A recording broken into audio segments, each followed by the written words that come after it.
Hey, good evening, everyone. This is the Man United Agenda. Welcome back, man. After a night of chaos, we got a night of peace tonight because just cool Yabba and even cooler We Deserve Better is joining us on set today from locked in the trophy room at Old Trafford. How you doing, We Deserve Better? I'm very good. I could never be as cool as you, mate. I can tell you that much. Oh, come on. You're levels above me, mate. You're too cool for school, I can tell you.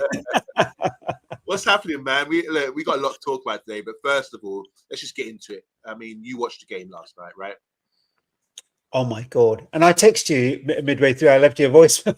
I was like, oh my God, have you been watching this match? We're 3-2. And then suddenly, no, we were 2-1, and suddenly 2 goals in one, and then it was 3-2, and then it was 4-4. Amazing. I couldn't You believe. know, I knew when I saw your next voice note coming. I knew what it was about. I was like, "Oh my God, it's 4-3. We got to hold on. We got to hold on." I didn't get one after that, so your mood just dropped and it's such a, I call it roller coaster football, and it's just like, I mean, it's great. They keep saying we want entertainment. Well, they've had it in the last match, and they've certainly had it yesterday.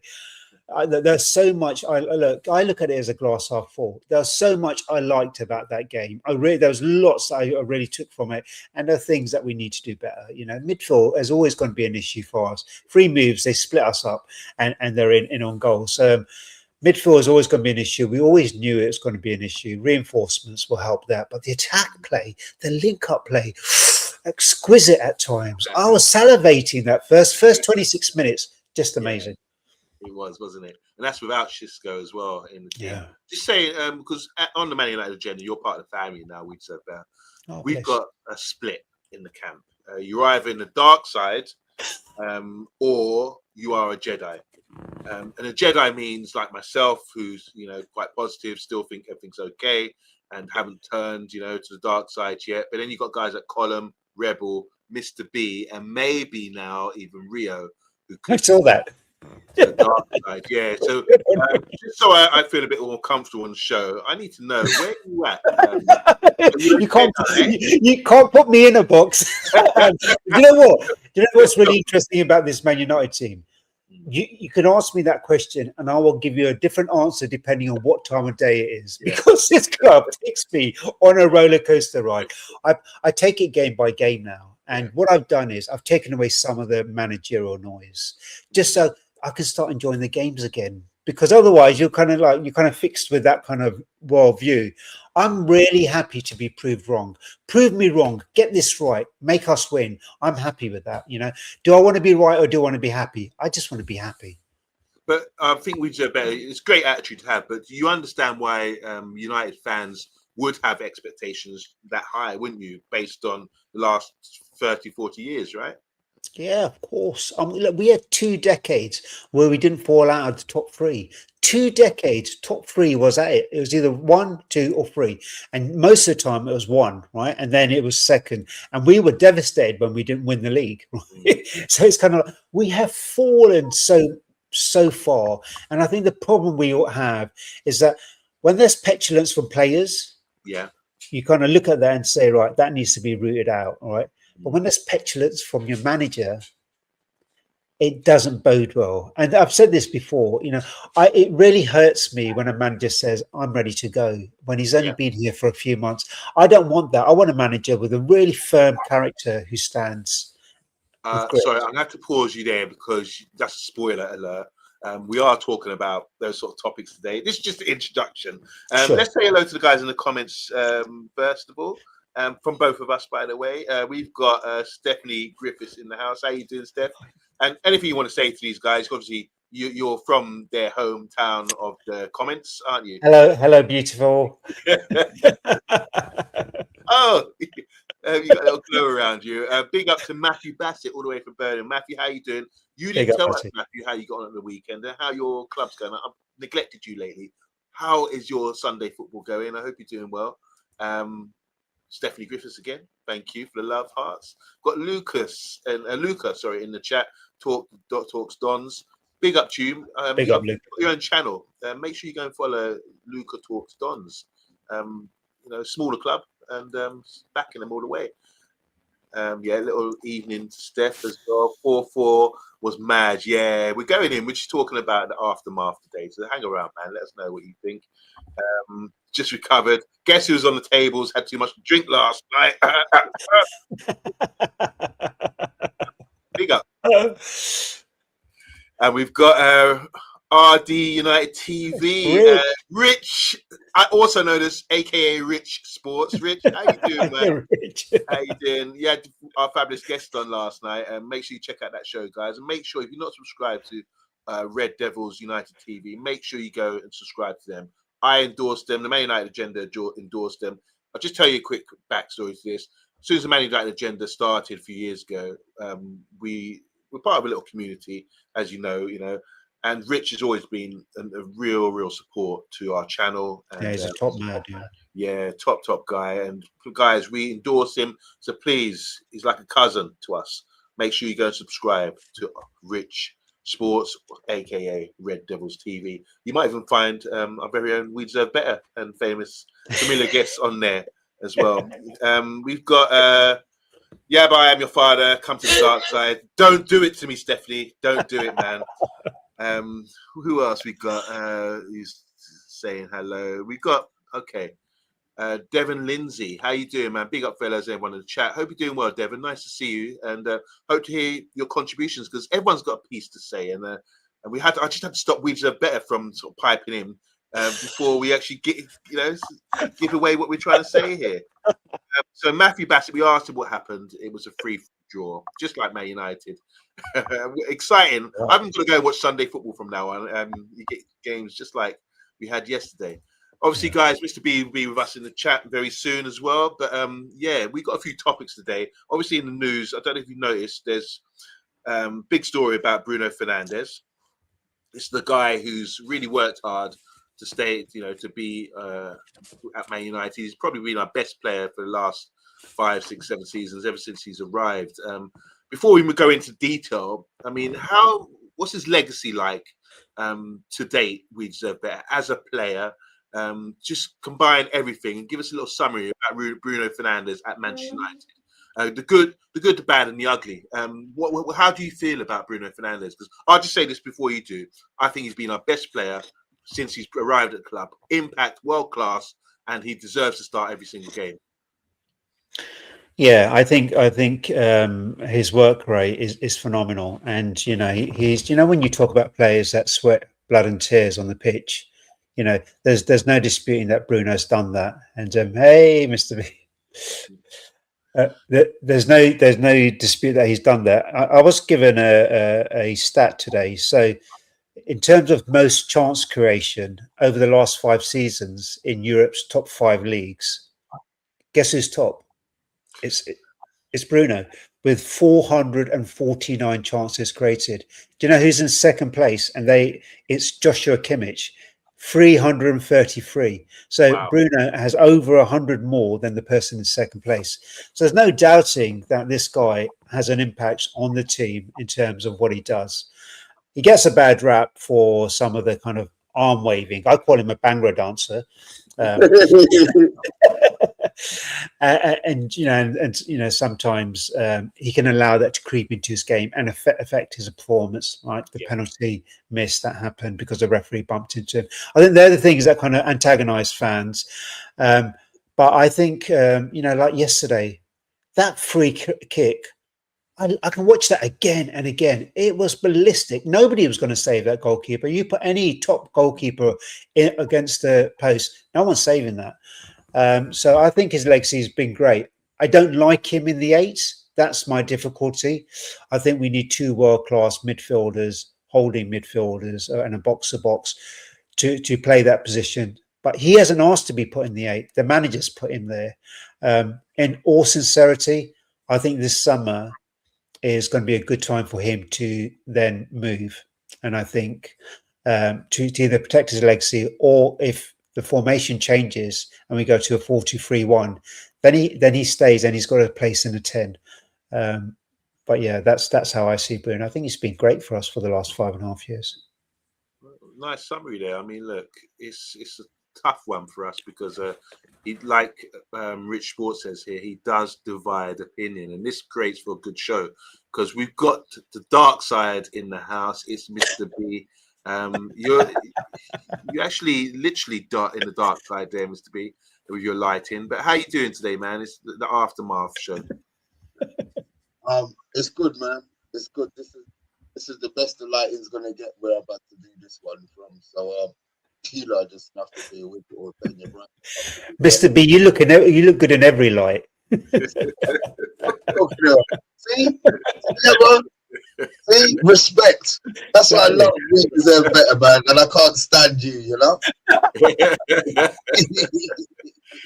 Don't do this, we deserve better. Try and batter him up. You know, we're all afraid of Mr. B. Just attack him head on the way he attacks people, the way he tackles as well. You've seen him on the football pitch. He's a rugged guy. Mr. B, yeah, as you know, look, there's been quotes going around today. Let's start with this one because, by the way, Mr. B, welcome. I've spoken to you already, but just let the people know how you are because we rejoice every day you're out here. How you feeling? Oh, thank you very much. I'm good. I'm just tired. I'm getting old. I'm tired, man. I'm tired. I'm tired. Okay, you heard it here. You're not old. You heard it here first. He's old and he's tired. He's not old. He's stunning. He's stunning, this guy. Couple more comments before we get into this Bruno thing, guys. I want everyone to contribute with this.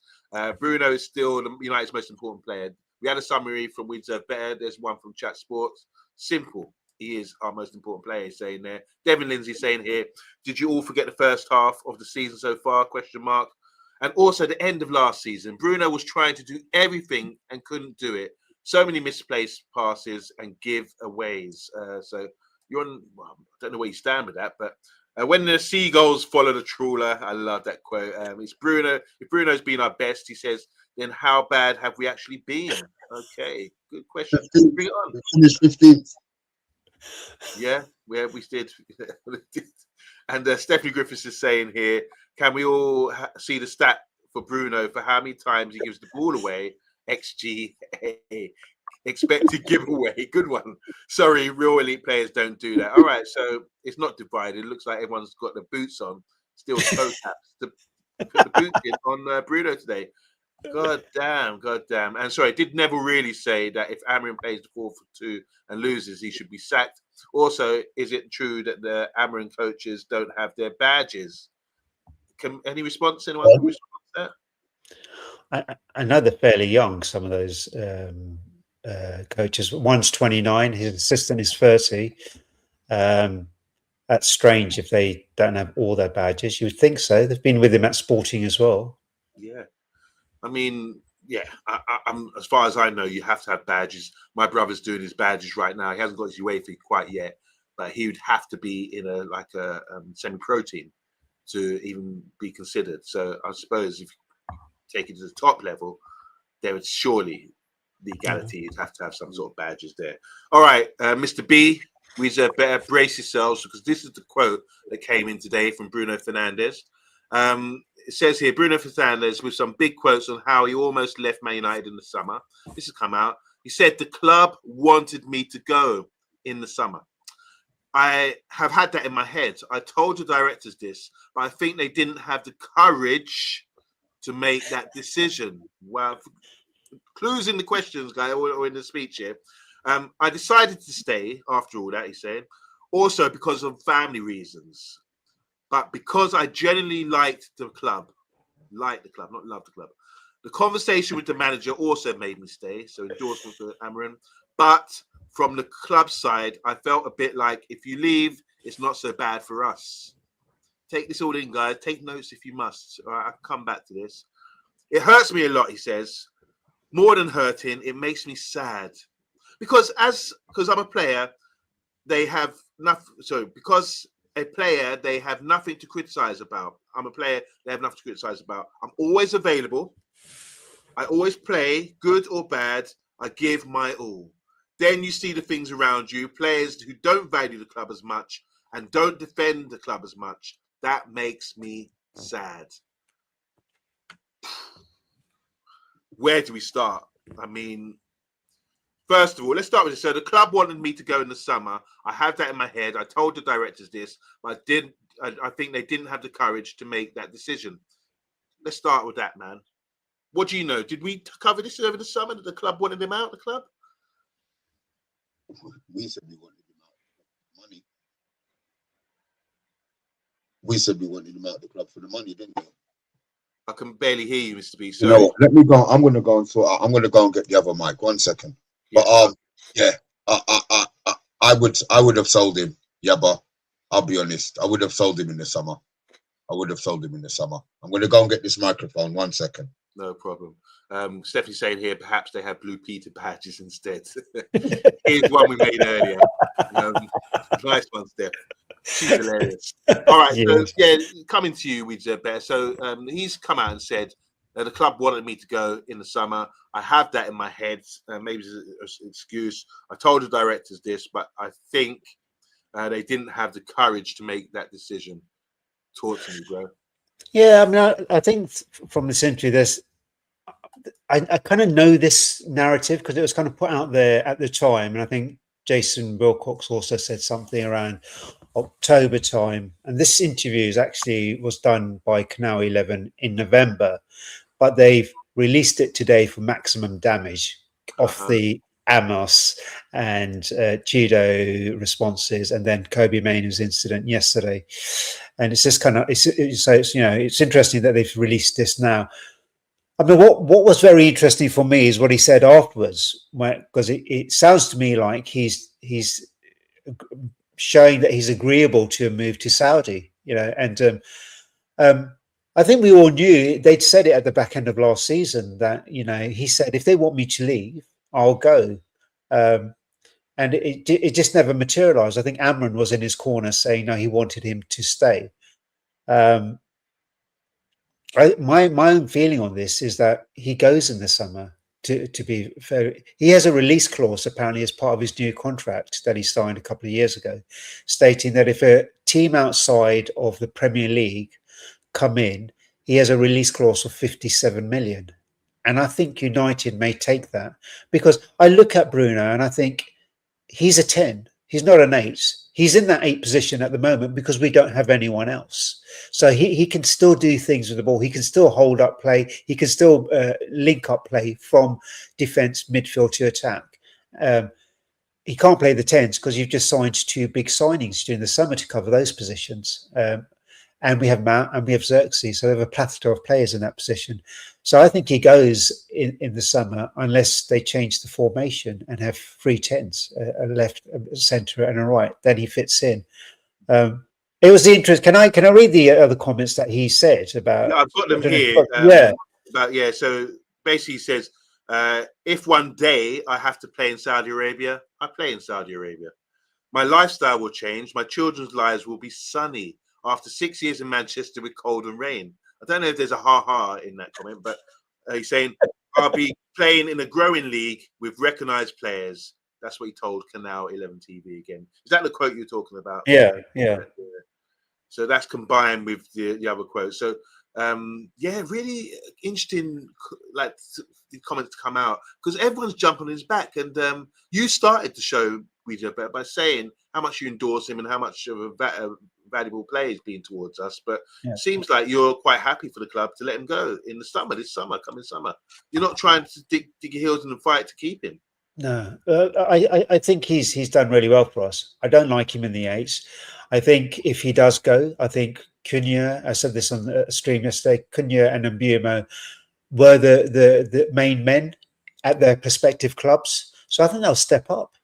I think the team changes. Because then you have 2 midfielders making sure that we don't get run through. So I think the way the team plays changes. And I think then the 10s, you've got Mount, you've got Cunha, you've got Mbumo. If Bruno would stay, he would have to be a rotational 10. I don't think he stays for that. I think Bruno only stays if you play him every single week. Otherwise, then you have another headache in the dressing room.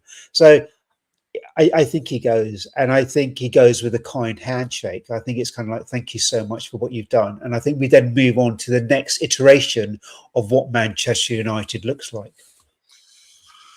Wow, I'm kind of shocked by that. Mr. B, are you back with us? Can't hear you, but you're muted. No, it's because of the mute. Motherfucker, man. Is that better? yeah, it's much Okay. better. Okay. So you've heard the quote, Mr. B. I mean, look, he said the club wanted me gone in the summer. I've had that in my head, and I told the directors this, but they didn't think. But I think they didn't have the courage to make a decision. I mean, I asked you before you disappeared about did we discover this, and you're saying we did. Maybe we didn't. Oh, we did. Maybe we didn't. No, we probably skipped over it in the summer because it was always, it was 100 million. Really, that's what we were looking at. Right. In the summer, and the rumors came out, but yeah, I don't think the board was strong enough. A club like Chelsea would have said the players got to go. We want the money. The fact that Amorim is the one who decided to keep him probably is a bit more understandable why Bruno plays every minute of every single game. I think he feels obligated to Bruno to play him. Really? Yeah, I do. Like we deserve better. I do think he's gone in the summer just because there's times to make quotes and say quotes, and he didn't have to say anything now. He's not away on international duty. It's not a break, a Christmas break where he's away for 2 weeks. He's actually playing again with us on Monday. So I think he's put it out there now. That gives the fans, the ones who want him in, that gives them 6 months to fret. And the ones who want him out are probably going to be out there rejoicing, thinking that he will be gone. I think he will be gone. There's a buyout for 57 million, which is it's only for European clubs. Don't be greedy. If they come in with 30 million or 40 million for him, we've had our money's worth out of Bruno. I don't think anybody can moan and say that we haven't had our money's worth. I mean, you put up the stats, 400 and something on assists. Wow. I mean, Jesus, 300 of them went to -9 and he missed those chances. Can you imagine the numbers that he would have been on? You know what I mean? So he's a superstar to keep on going, So, but yeah, I would as much as these numbers are great, build a different team. We don't need a hybrid number 3. I mean, a hybrid number 8, 8/10. We need an 8 who can do the job, and Bruno can't do the job in that position. Let me reiterate again. Bruno cannot do the job in that position. Yeah. As a 10, with 2 players behind him fighting with Mbeumo and Cunha, no problem. Yeah. We probably would still have a problem, to be fair. We're like, yeah. We find something else to moan about. That's what we do, Wing backs.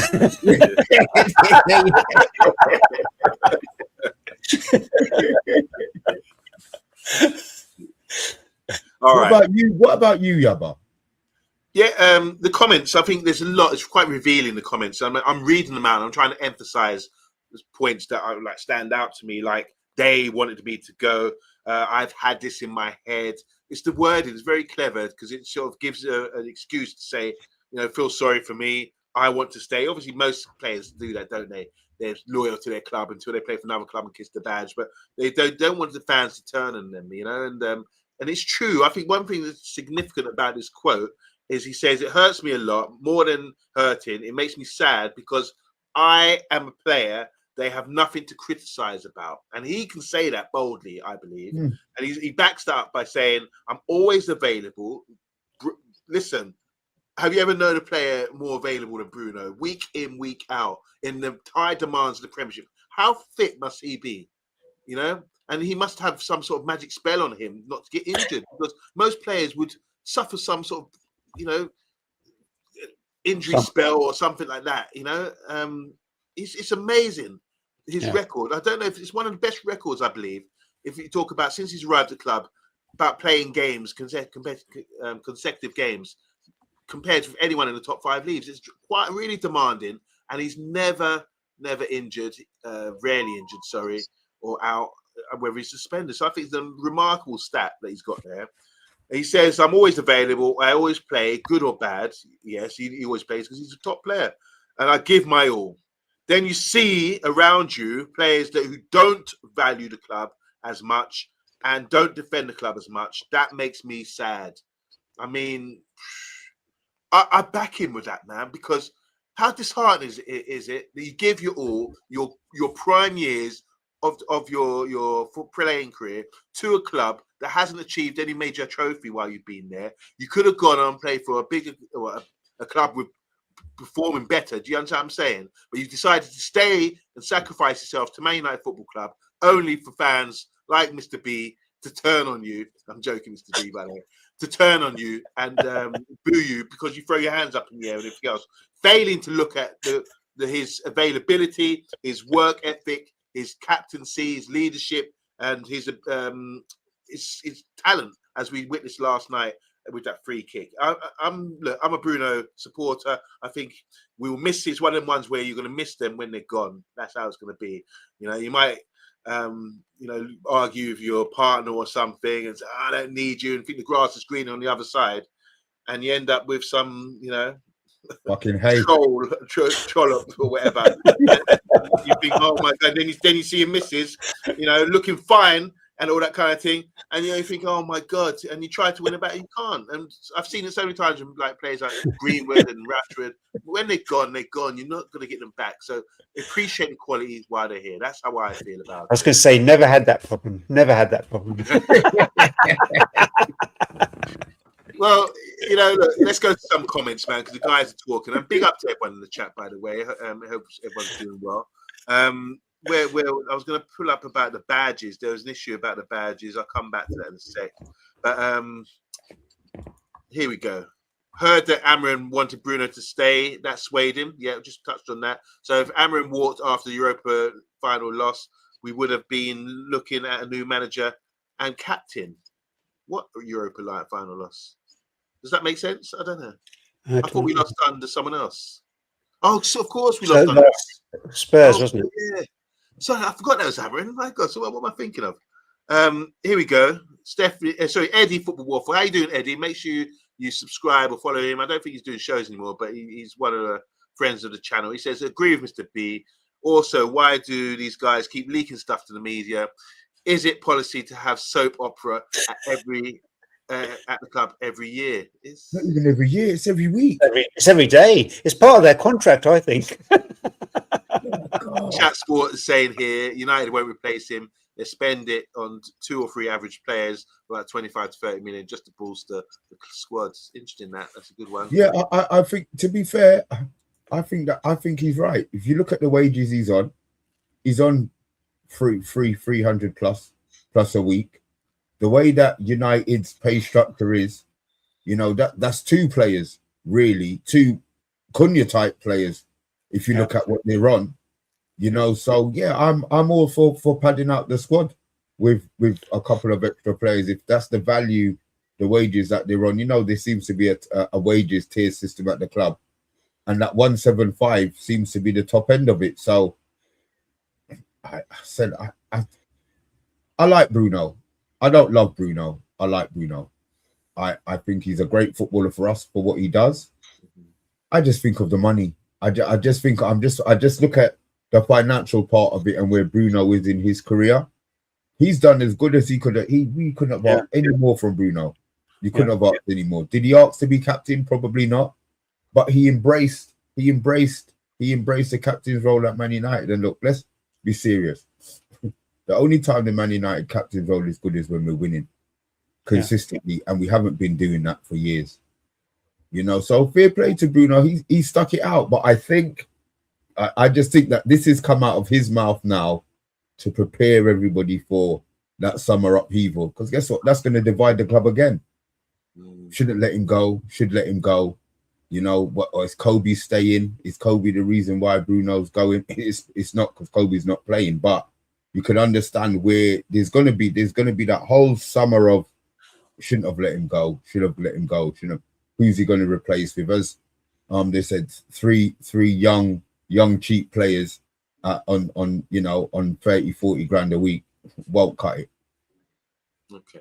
Just a few more comments here. Eddie's also said, dropping a like, the director of the football manager didn't know what they were doing, keeping Bruno and buying new number 10s. The director of football should be in the press conferences as well. Does that to sort of justify their decision making there? I don't think that happens often, does it? And Mark Harris, how you doing? Benny Hill says it's time for Amorim to do his dodgy assistants to take Shaw, Dalot, and Bruno with you. Inept, doesn't play youth experience. Doesn't play youth. Inexperienced. He should have been been given the job. At the time, he was like the hot shot of Europe, wasn't he? We deserve better, Amorim. I mean, in hindsight, it's easy to say that, but at the time, weren't you excited to say we're getting the next big thing, as manager-wise? I mean, I remember that time. So Ten Hag had just finished 8th the previous season. The FA Cup saved him. And then the new season, and we got those lovely signings in, I thought. We got in De Ligt, we got in Mazraoui, we got in Euro. Ugarte, we didn't know. I thought he would be a possible solution to our midfield, and we got in Xerxes. So I was really excited about the new season, and then it started. And we could not win. So, rewind. Go back to when we actually signed him. I mean, he was a hot shot, wasn't he? He was a sporting manager, young, fresh, new, exciting ideas. He was wanted by other big clubs, apparently. So, did you have any qualms about when we actually brought him in? Did you any question marks? You? So I mean, that's what I was coming to. So we had Hogg, and we had, and we started. We couldn't win, so it get to a place where he was untenable as manager. But to bring in a manager who has a completely different formation, I didn't think Amorim was going to be so rigid with what he did. I didn't know too much about him, to be quite honest. I knew he was at Sporting. I saw that one game against City at a time when everyone was beating City. And so I just kind of trusted the board that they'd brought in the right man. And, as in hindsight, I look at it, they brought him in at the wrong time, because he didn't have the players and he was very, very rigid. So I didn't like the way he threw the players under the bus within about a month or two of coming in here. I didn't like the way he done the clear out by saying his coach is better than, say, Rashford. All of that stuff doesn't bode well with me. I'm the type of guy that you keep a stiff upper lip and you sort it out behind closed doors. You show strength and unity. Tough one. I think it's it's so difficult with Amorim. I have to keep watching it game by game with him because all I want to see is progression. All I want to see now is evolution. I have to stop listening to some of the stuff he says in presses. I just want to see, what are you doing on the pitch? Are you getting it right? Are you selecting the right team? Are you getting the best out of these players? And I know he's going to stick to his formation. There's discussion now of him going for 4-3-3 during AFCON. If that happens, I'll be excited to see what that looks like. I mean, how realistic is that? I mean, this is a guy who's kind of rigid with his system. He's never considered bowing to the pressure and changing his formation. But even in The Athletic, I read an article that there's a question mark that maybe he could adjust things slightly with the formation side of things. And Mr. B, you've always been one to say, look, you've got to be a bit more flexible as a manager. Does Amorim actually now have to bow to the pressure and actually, based on maybe lack of availability, consider changing that formation? If this what makes him change, great. Yesterday everybody was saying to me, I've had people say to me they played 4 at the back yesterday. I have no idea. If they played 4 at the back in the first half, then continue doing that, because that's one of the best first halves of football, that I've seen from United in a long time. We controlled the game. We were in their faces. And then the second half, they came out like they'd been smoking a crack pipe at half time.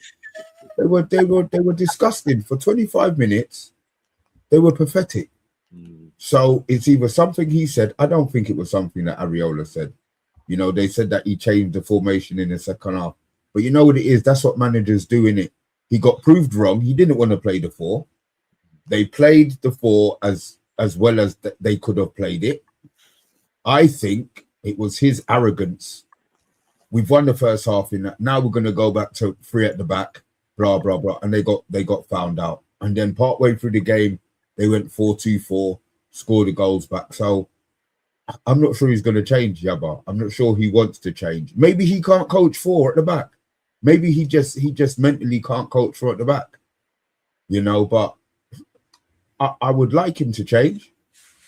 I'm just sick of sacking managers. It would be nice for him, you know, to have sat down all this time and realised. But then what does he do? This is the question then. So our players have gone away from African Nations Cup, only 2 players.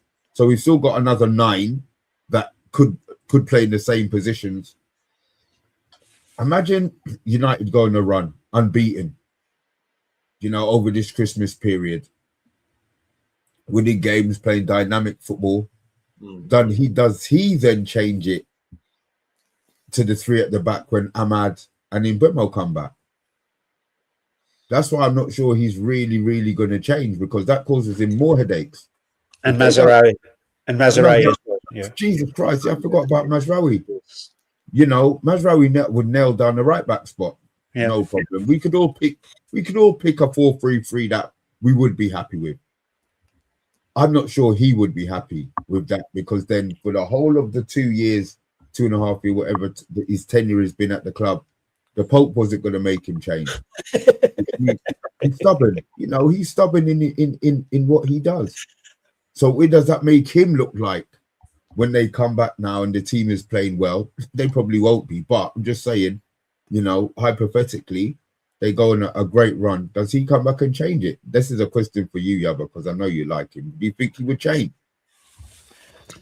Well, there's been a few hints in his comments recently, hasn't there, about making adjustments. It hasn't said change formation, just talks about maybe just adjusting a few things mid-game to sort of deal with the issues. Because it's, for me, anyone who plays football, knows football, we all watch the game, we can see quite clearly how we're conceding goals. I mean, we're one of the top goal scorers in the Premier League. So that's something, you know, we can sort of say, okay, that merits some sort of respect that we're scoring goals. Clearly, the issue is we're still conceding goals, and it's not the system, I believe. I like Amorim's system. I think it's the personnel playing in the system. We only have to look at the goals we conceded yesterday to demonstrate that and as evidence to say that's a mistake. As a, you know, we've given the ball away. All right, how do you defend this? Where's the insurance? The midfielders out of position, the wrong side of their man. No one's engaging the play. One ball can be played in between the centre backs, and twice the player can go on and score. But not a system issue. So to me, that's not a system error from the manager. The manager must be slapping his forehead like that because thinking, my system works. You guys are just making big bloopers out there and making me look bad. You know, that's the way I see it. So I'm not on Amorim's case yet, because I can see, all right, that works in theory. We're scoring goals, but defensive side of things, without Maguire, without the Lit or any kind of proper players there, we look a bit vulnerable. Yesterday, 2 balls played in between the lines of the centre backs, and they've got there first and picked up. Where's the centre backs there? What are they doing? You know, they're supposed to be positioning themselves and closing things down and closing the gaps and, you know, kicking the ball out of play, you know, whatever, and stopping balls being played down those areas there. That's so simple, so basic, but we're making it look so hard. And then the 2 centre midfielders twice have let the play get ahead of them, and they're chasing back. One had to give a free kick away outside the box where they scored, and Bruno was made bend in his run when he could have just run backwards in the first place for, I think, the first goal. So there's issues there for me that suggest it's not the manager. If you've got players in place who know what they're doing with their job, we're scoring goals. That could have been a 4-1 game or 5-1 game to us. That's my issue with it. That's why I just want people to understand, if you're watching the game of football, to understand these are clear player errors, and the system, it's got nothing to do with it. I know I'm going to get battered for that or whatever, but that's my opinion. I stand firm on that. We deserve better. So I hear what you're saying. I mean, I thought it was madness yesterday to do the 4-4-2 when you've got Euro then as a right back. Do it when you've got Mazraoui there. Right? Change it up then. Change it up to a 4-3-3. Not when 2 of your best wingers have gone to AFCON. Do it before then, right? So look, I've never been a fan of a 2-man pivot. And I'm certainly not a man of a 2-man pivot with Bruno as one of them. Right? I think if you put 3 in the midfield, Casemiro looks better. Mainu gets to play, he looks better. Bruno looks better. I think 3 in midfield. For me, it's the way I'm old school. Give me a 4-4-2 if you could, but 4-3-3 works in today. So I think the problem we have, and those side splitting balls that they were so easy to get, is because they ran through our midfield. Time and time again, our midfield is non-existent. So that's the problem. They did it 2 or 3 times in the first half, and they did it 3 or 4 times in the second half. And indeed, that goal that Lemans saved with his feet, was another one that they could have done. So I'm not a fan of 3 at the back. I'm not a fan of wing backs. I'm not a fan of 2 midfield. So hand on my heart, I'm not a fan of this formation. I love the fact that our attacking football looks so amazing at the moment. It looked great in the last game against Wolves. It looks great. I loved it. But sustainably, to win a match, you've got to have the midfield solid. Your spine has to be solid. And, you don't get a 19, not that 19 and 20-year-old yesterday were thrown to the wolves because a senior player next to him, Shaw, wasn't protecting them. I mean, he was at fault for the first goal. So there are a lot of issues there, and I don't think the thing of criticism I had about Ten Hag was we were putting square pegs in round holes. This formation again puts square pegs in round holes. I think this is going to be his formation. My belief is that I don't think he does change and transition to a 4-3-3. I keep hearing Wilcox wants a 4-3-3. Sack him then. I think he goes possibly. Yeah, I think he may go in the summer. I think unless he gets European football, he's gone. And I think if they look at January and invest, and he doesn't finish 5th because of the coefficiency, 5th will be good enough because of how well British teams performed in the Champions League last season. If he doesn't get that, I think he's gone. I think there's not enough evidence that this formation is working because we have moments of brilliance, and then we're fighting a losing battle at times in games. That's why it's a game of 2 halves, because as soon as the team come on attack, they go right through. It's 3 balls. And one of the things I will put in Amorim's favour is our strikers, our attackers need to be more clinical. We have so many chances per game, and we're just not putting them away. We're not putting them away. They need to do better. We deserve better. That is true. We certainly do. All right, let's go through a few comments and just touch on this. Obviously, there's an issue about the badges, the coaches, and we've got a detective on the case at the moment, and that'll be When the Seagulls Follow the Trailer. You're saying, just as you can read here, to talk about our individual coaches, and it says one's got a B license, but the license alone typically doesn't qualify someone to be a head coach or in a senior team. It also saying here, professional leagues, it mainly covers youth and lower levels. Yeah, as I was saying earlier, so maybe there's something in that. Yeah, maybe he's right. On stats, Amorim is the worst United manager since 1927. What are we United waiting for? Ineos are worse than Amorim, and having a laugh. That's from Mark Harris. But he also goes on to say, you keep sacking managers until you find a good one. You don't keep CHRP in charge. Obviously, it's the one from Stephanie Griffith saying here, fear of playing at Old Trafford seems to have gripped us again, sadly. Even though we did at one period, we had a good record, didn't we? We apart from the Arsenal game and up until we lost to Everton. It's no shock talking about the goals that we're scoring. It's no shock that in the areas we've invested, we've improved. So we've invested in the 10s and the forward line, and we're scoring a lot more goals. So there's no shock for Rio. Big up to Rio in the chat, by the way. Emery, we're playing them at the weekend. He said, I would take Emery right now, but he's gunning for the league title at Villa on a budget of 56 quid. World-class manager. That's a good one. You know what? Thanks, Mark, for your contributions today. Chat was saying here, our midfield is invisible. Teams push through with numbers, and there are 4 or 5 players versus our back 3. But if the defenders engage, if the midfielder is in position, right? Can I just say something to you? Yeah. Obviously, we're just talking about the system and the formation, and we deserve better. Was saying that he's enjoying the way that we're attacking as a team. We're attacking with 6 players, and defending with 4. That's why we're getting done on transition. If we can keep the ball in their half, if we're perfect, we will score goals. But our team's not perfect. The issue we have is, I feel, is the Casemiro position. No team, I mean, you talk about rest defense, Yabba. They consistently the rest defense is consistently 3-1. It's not 3-2. And maybe that is where it is, where the problem is defensively. You know, that's where I think we get overrun. Going forward, you know, we're creating chances. You saw the amount of chances we've created in the last 2 games. All right, Wolves are a trash football team, but Bournemouth aren't. And we still created, you know, a fair amount of chances against Bournemouth. But we're conceding goals. We're conceding. Should we have conceded 4 goals against Bournemouth? Really?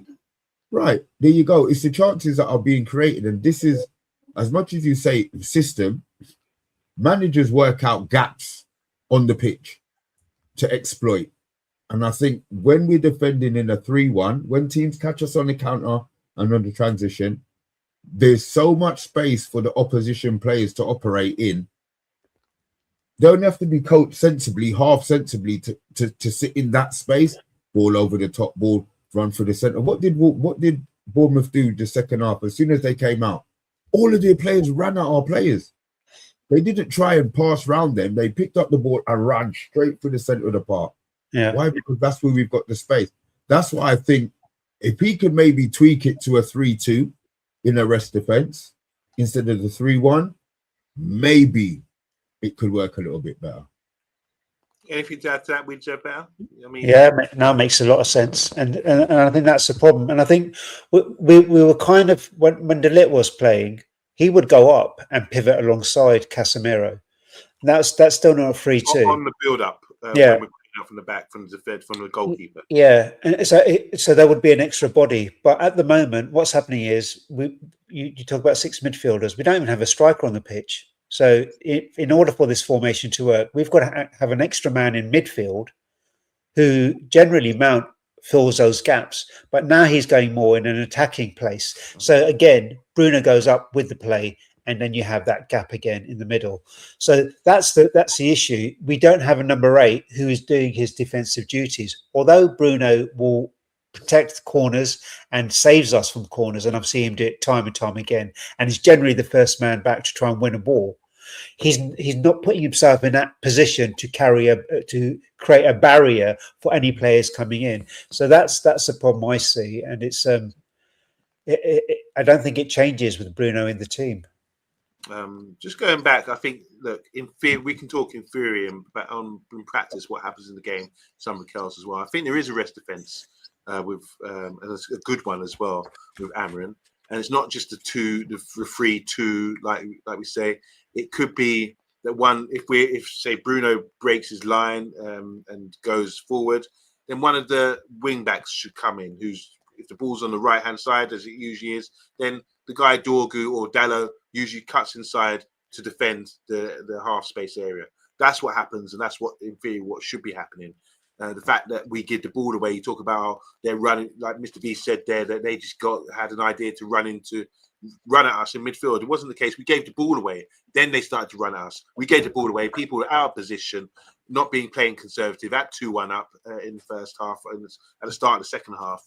And then you got players who, if you look upon it on a review, should say to themselves, maybe I should have been positioned deeper and behind the play. So when they're not running away from me, they're having to run into my space. And when that happens, they're going to turn away and play it wide or something, but not through the middle. So I think just be conservative, keep the 2 guys in the middle, because the attacking's gone out of the game today. What happens is people drive towards you. As soon as they come towards you, they'll play it off. They're not going to try and beat a man like that if you're behind the play, in my opinion. All right, let's talk about, unless you got any more to say about Amorim or Bruno, I want to discuss Kobe Mainoo and his Love Island brother, who came out with a quote on his, he was at the game yesterday, wasn't he? And I just think, sorry guys, sorry. That's all right. Frustrating this. I just think if that was Fergie would be trying to get Kobe out of the club. I think it's disrespectful that his brother would be allowed to do something publicly like that, to sort of, right, he's fighting for his brother's case or whatever, but I just think that's so immature, so disrespectful. What did it say? Free Kobe Mainu? I mean, come on, man. And I love Kobe. I'm sure we all were attracted to his game. When he came on the other day, he was brilliant yesterday when he came on. Just reminded me of what he can do. But what's your views on his brother coming out and doing something like that so public? Mr. B, or I'll get my one. When a club wants to disrespect a player, they do whatever they do to disrespect the player, and the player is just supposed to sit down there and shut his mouth and accept that he's not being picked by the manager. Publicly, Kobe hasn't been complaining. We haven't heard anything, but guaranteed, when he goes home, Amorim is a bomber. Yeah, let's not get it twisted. Kobe's done his bit. He's done his piece. He's kept his mouth quiet. Yeah, and he's still not getting picked. You haven't heard that he's in there causing trouble. He's not doing a Garnacho and sitting down on social media. He's not specifically sitting down on social media. So he's not being played. The manager doesn't want him now. Fine, you don't want him. Get rid of him. Get rid of him. Then you as a manager, you don't want him. Get rid of him. If the club allow Kobe to leave, I think it's disgusting. But better players than Kobe have left our club. I believe that decisions have been made already, and I don't think Kobe's happy with decisions. And I think this is where his brothers now come out and I don't think he should have done it. I don't think he should have done it. But I don't think he should have done it. Nobody disrespecting our club. Apart from us three here and our family, we can disrespect them as much as they want. You know what I mean? We're not getting paid by them. But as a club, I don't want them disrespecting the club. I understand his frustration. I understand his brother's frustration. But if he doesn't leave, doesn't get the move, it's issues. And then what happens next year? Amorim's still going to be here. Unless Amorim finishes 8th, I even think if he finishes 7th, and it's 7th with Europa, not Conference Peer Cup qualification, that he'll stay. I think he will stay. So where does that leave Kobe? Kobe's then going to have to go. I think he's going to go away for the 6 months and hope to God that Amorim doesn't stay so that he can come back in. Because if Amorim stays, he's not playing. He's gone. 100%. We deserve better. I mean, yeah, just your thoughts on this, these things. First of all, I mean, isn't that a bit of disrespect from the brother to allow him to do that? Must be cringe for Kobe right now. Surely he's saying to his brother that he shouldn't have done that. So I try and keep the same energy for players, because I know, there'll be those that, really back Mainu and then can try and understand it a bit more. I just think, you've got to have the same view. I have the same view about the manager. I don't like emotional petulance from the manager, and I don't like it from our players, because I don't want any noise at this club. I just want us, Man United, to be known about our football. I just want to talk about the football. I'm so exhausted. Every single day there's a headline, and sometimes it's the manager that's giving the headlines in the presses, throwing players under the bus, etc. I'm going to go. So there's a culture issue. We talk about mentality. Mentality has also come from the manager. So there's the caveat. He's not leading by example, right? He's allowed to say, I'm going to show emotional petulance after a game. When you're a young man and you're looking at your leader, you're being given license to do that. Because if he's doing it and he's leading us into war, then I'm going to follow, And these are young players. I was really angry. I was mad about it. I really was, right? I was just like, how dare you? Surely this is orchestrated. Surely they wouldn't have... he didn't just do an interview. He went to the shop. He got all of these T-shirts, printed them up, right? Came to his workplace on the night when he's playing in football in the row 1 of the stands and started handing them out. And then you're joking. I didn't know that. got himself on Insta, and then put the picture up. So it's so orchestrated that a part of me thinks, surely they would have put this past Kobe.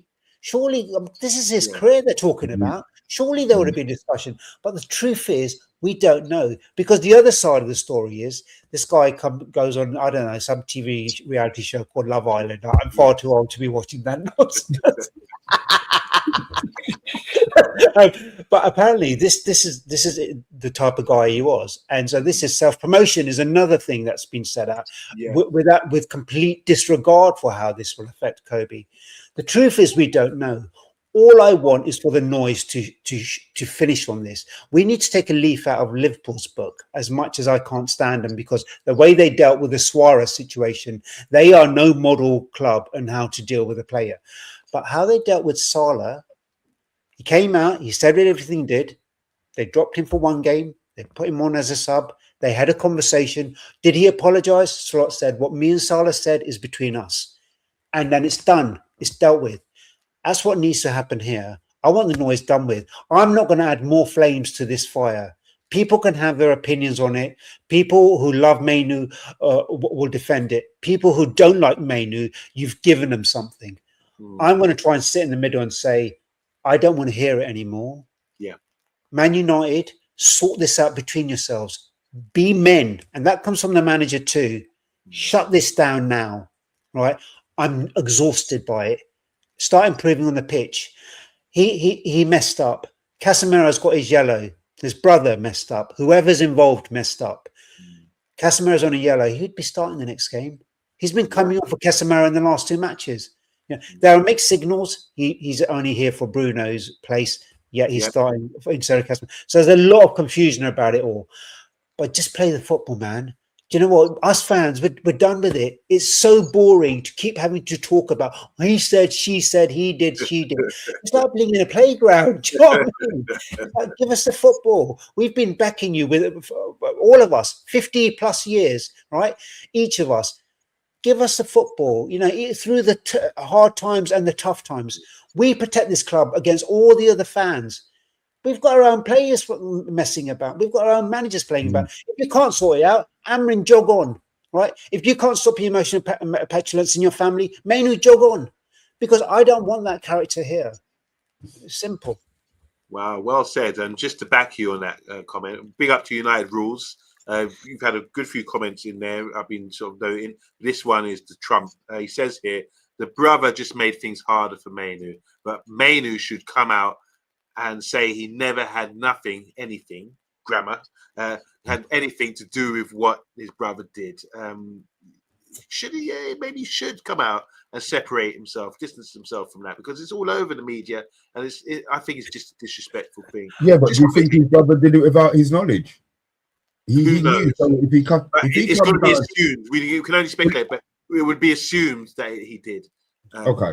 Well, if he didn't, that's going to cause an issue, family issue, rightly or wrongly. I don't know how close they are as brothers. You know, they could be warring brothers. It could be a Pogba thing where they don't get on. Yeah. You know what I mean? And he's out there for himself. I would like to think that it's not. And Kobe knew what was going on. And, you know, I said, we're not there. We don't know. If we tried to stop it or not, he didn't. And it's out there now. So, all right, we've got a couple of minutes left just to wrap up the show. I just want to throw something out to both of you. Let's just discuss this open forum. Two things. If the manager's not playing someone, isn't it usually to do with not training hard enough? That's one. And the second thing is, do you remember when Pep was holding back Phil Foden? And everyone, you know, no one came out with T-shirts then from Man City to say, you know, free Phil Foden or anything, or you're stopping his development and that kind of thing. But why is it? Can we compare those two scenarios? So Man just throw it out there. Sorry? Man City were winning leagues. I think Pep's a different manager to Amorim too. Well said, Mr. B. Yeah. I haven't seen Pep do half the stuff that Amorim's done. And Pep's been there for how many years? So, you know, there's a problem here. When your manager, and I know people don't like hearing it, but when your manager is emotionally petulant, and we've seen it, it gives license for the players to be. That's why I always say, think about what you think. I think this whole Man United team, including the manager, need to go on diplomacy, tact, and decorum classes on a daily basis. Forget weekly. It's like, grow up, man. Come on. These guys, I mean, Amrin's on 6 million a year, and he's threatened to walk 3 times in 10 months. How dare you? How dare you? It's kind of like you've been given the best job. Most people would bite your hand off for this job. Fight for the job. Protect your players. Protect your club. And if you do that, then your players can't get away with doing what they're doing. But when you're not doing that, you allow them to do these stupid things. These are young players who are a bit, sometimes they're naive. They don't know the bigger picture of the world. They just want to play football. And if they're not getting it, they're going to have a tantrum. It's kind of like, so sometimes you need to put an arm around a player, right? And say, come on, what's going on?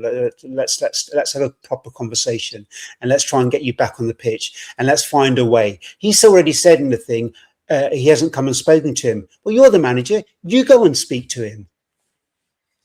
Wow. Look, that's the end of the show, guys. We've discussed the Bruno quotes. We've discussed a bit of Mainu as well, and that's the aftermath. But in the coming days, we're talking about Villa. We'll be looking at who's going to be playing, because obviously the big question mark now is how do you pick a team when all these 3 players of our key players are in Morocco? So that's the big talking point, and Man United coming up.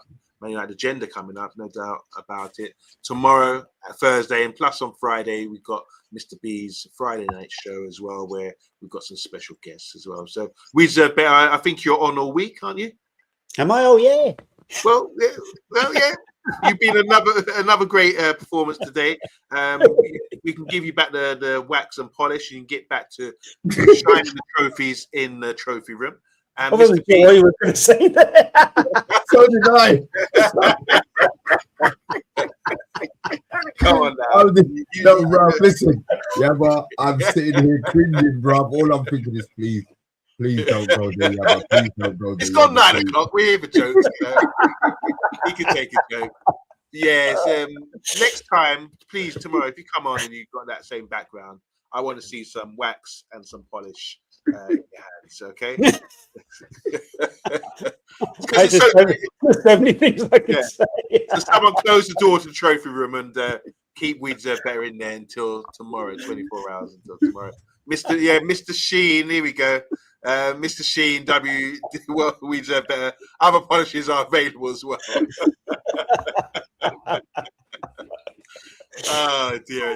And Mr. B, thanks again for joining us. Wonderful watch along as well yesterday. Thanks to everyone who tuned in to watch along. We had some great numbers on there, by the way. So all you Twitterites as well, make sure you come over to YouTube.